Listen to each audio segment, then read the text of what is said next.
I have spots everywhere. This is not the time to be recording anything, especially in 4K.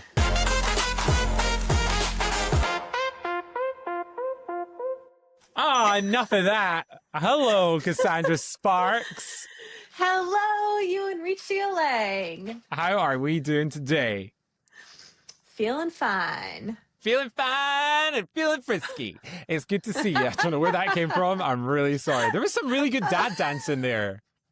Did you see that dad dancing? I mean, I think you were dad dancing as well as me.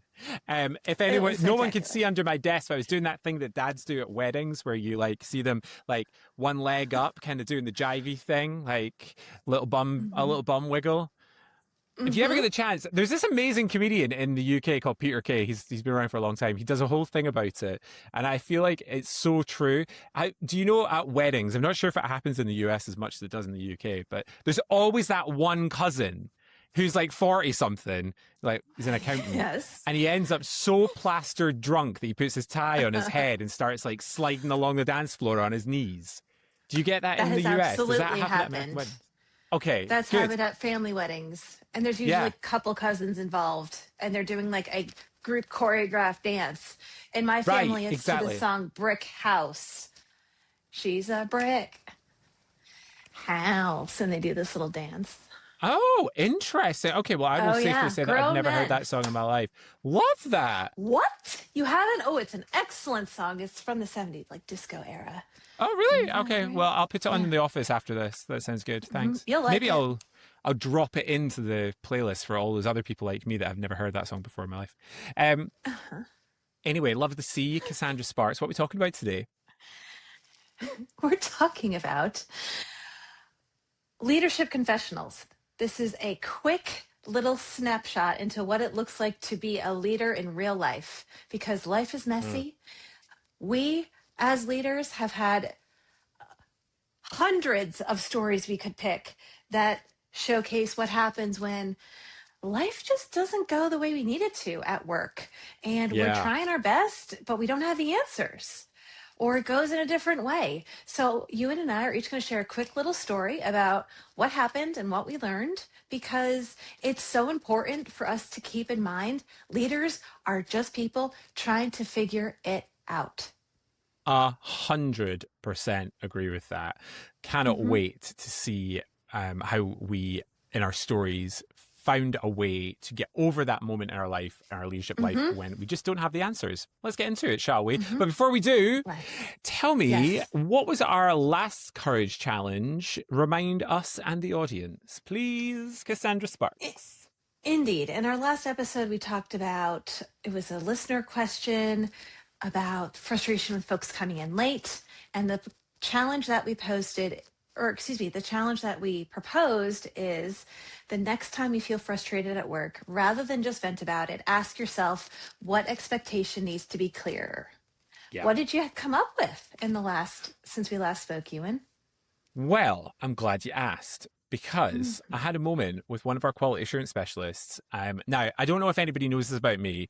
I'm pretty sure you do, Cassandra. I'm a bit of a Frankenstein monster when it comes to design, because my mum was an artist and my dad was an engineer, and I have this horrible brain that they kind of created of like really loving creative stuff, but really being obsessive compulsive about the detail. Like they used to call me the pixel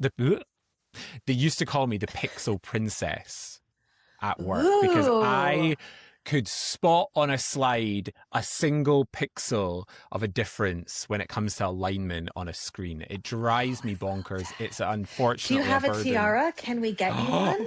Please, can it be pixelated? Like a pixelated princess tiara. Oh, I love that. I wouldn't wear it very often, but I would love it. Anyway, I just could not quite work out why things kept on coming through from our quality assurance team, and they just were not quite right. It was just, there was always something on every slide that was just something that I was spotting. And I realized that as I was going through the slide deck, I was getting more and more and more frustrated by it. Why can people not just see this? Why is it just me? And then I realized that actually maybe I just need to take a step back, take a big deep breath, and reiterate the expectation, and be able to maybe just ask a few questions. Like, tell me a little bit more about why it is that you're not spotting it. And it turned out that there was actually a legitimate reason for it. Nobody had ever really shared that expectation properly and explained that it was a really important expectation for us in our studio. But secondly, that person didn't even realize that that was something that our clients expect. They worked in a different company before. It wasn't the same expectation there. There wasn't really the same level of quality at that last place. So yeah, I'm really glad that we had that conversation. It allowed me to take that moment to just take a step back, breathe, compose myself, and then ask a question. And they are doing great now. So, Cassandra Sparks, with our courage challenge out of the way, would you like to just remind us, what are we going to be talking about in our leadership confessional? We are talking about what happens in real life with real leaders. Leaders are people first, and we are beautifully flawed, amazing human beings. And there's so much pressure that leaders put on ourselves. And then pressure we get from others, from the outside. So there's pressure coming in on all these things. Like I imagine a pressure cooker. Not much to cook myself. So I'm not sure if that really lands, but that's what I imagine. Just like a lot of steam building up. We live in the Southeast, both of us, so we can both pretty much imagine that fairly easily. Step outside right now. There you go. Yes. Yeah. Well said. Our world is but a pressure cooker, both indoors and outdoors. Currently is the end of July. Here we are in the pressure cooker that is the Southeast. Right. Yes. So when things don't go according to plan, how did we overcome that? Okay. As I said, when we were charting out this episode and chatting about it, there's hundreds of stories we could share. As a small business owner, one of the things that I experience is sharing proposals with potential clients, getting to understand their needs, creating this customer proposal that I feel will best solve their problem and help them and serve them, presenting it to them virtually or in person, and then feeling like, yes, this is great. We're so locked in. We're in step. Everything is aligning. My background is directly aligned with theirs in a really special way. I have the skills that this person needs, and I'm going to create it in a way that meets exactly what they need. So I'm going to tweak it a little bit for that person. Here's the proposal. We're ready to go. I think we're all set. The day that we're supposed to meet, I reach out. Hey, just want to make sure we're still ready to meet up at this time. You ready to get started? And then they say, oh, you know what? We're not ready.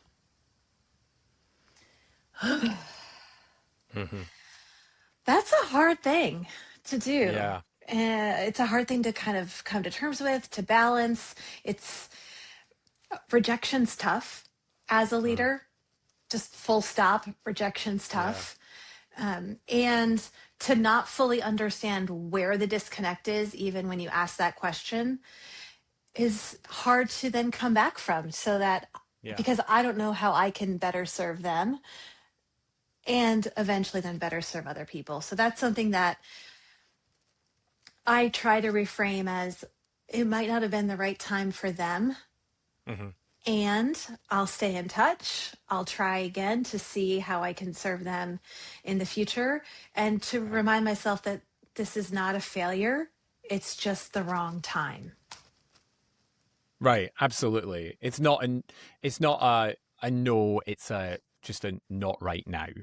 And that's it's the hardest thing as a business owner as well. And we'll come on to leadership when we're not running our own business. But I think that it is so difficult as a business owner because there is no if, buts, or maybe about it. It is personal, right? It feels personal, no matter how you cut it. It's business. It's work. Sometimes, in my case, it is a big budget that they've got, and I know that their decision-making process is not always 100% in their hands. So when that rejection comes, even if you know it's not personal. I've been in that situation where I've managed huge budgets before, and it isn't personal. It's just pragmatic and it's just the right business thing to do, it doesn't make it easier. It just is really hard. It gets you somewhere that's hard to tap into and address inside your heart. It's just really tough. So yeah, I'm sorry that you have to you have to deal with that. I know it's something that I struggle with as well, and I sincerely empathize with anybody that has to go through that pain, and that reality of business is so difficult. Yeah. Thank you. What's one of your leadership confessionals? One of the things that I think I always go back to when I think about like not having the answers or just not being able to kind of support my team through a time where we were all really struggling to figure something out, and being the leader meant that they would turn to me to be the one that was there to provide the answers, was when we had been asked by a big member within the executive committee, who shall remain nameless, to put together this big project to support customer service across the business. It was huge. It was pitched to us as like, this is going to be groundbreaking. We really need your expertise. We need your support. We need your help to bring this to life. It's going to change the business for the better. So we need you to put all of your energy and effort into this. So we did. Okay. Great. Sure. We must have spent the best part of 2 months working with our stakeholders, really understanding the needs of the business, really understanding what that was going to look like in a sort of deliverable sense, how we were going to roll it out, what would our deployment strategy be, what were our budgets going to look like, what money did we need, what people did we need, all of this good stuff. We had worked countless hours on trying to get this pulled together, and we managed to get it just to the point where we were about maybe a week out from delivering and rolling this out across 46 units across the country. And then marketing needed something. They needed a new product to be launched, or it was something ridiculous. In our eyes, it was something ridiculous. And it was going to bring in tangible money. They were able to quantify that this new product was going to bring in this amount of money. They could show the board it. We, however, were dealing with people and soft skills and competencies and capabilities, much more challenging to try and prove an ROI, a return on investment on, right? And I remember sitting in this room with my boss being broken the news that, so sorry, your project's going to have to go on hold right now. We can't roll it out quite yet. We've got this thing that we need the business to focus on. Everybody needs to know about this. So we don't want to cognitive overload, send out too much at once. And I then was stuck in the conundrum, the quandary of how do I explain to my team that had put their heart and soul into this thing that it was off the table, and it was looking like it would be a while before it would be back on the table again. And as we all know, things move fast in hospitality and service. So the reality is when it was back on the table, it was probably going to be completely different from the way that we had envisaged it in this moment. And that is a really tough moment for a leader, because you then become you become the conduit of communication for somebody else's decision making. But to your team, it looks like you were part of that decision making process. And you obviously don't want to be the one who's kind of passing the buck or pushing the blame on somebody else, because that's not fair. It's business. But at the same time, it's that gut wrenching moment where you're like, I don't have the answers to the questions I know my team are going to ask.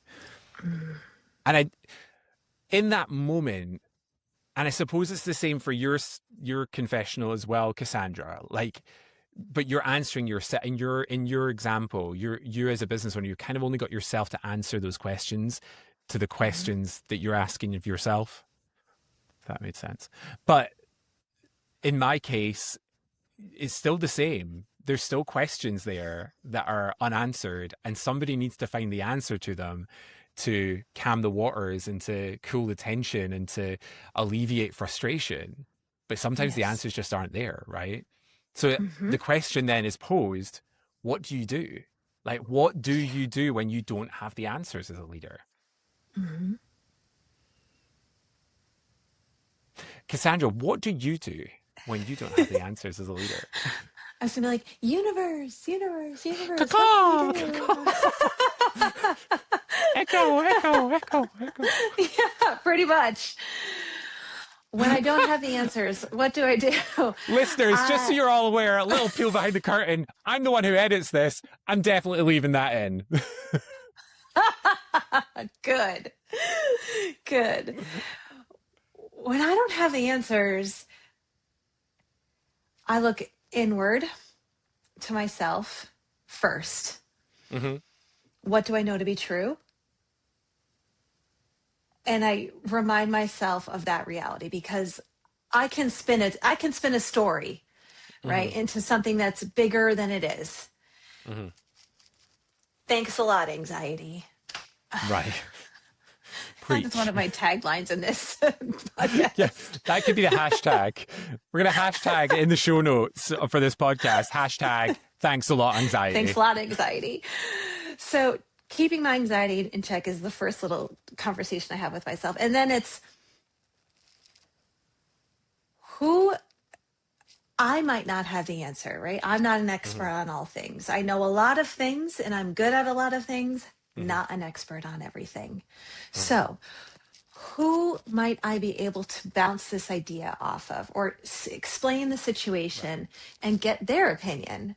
Because there's so many wise people that I know, that I'm connected to.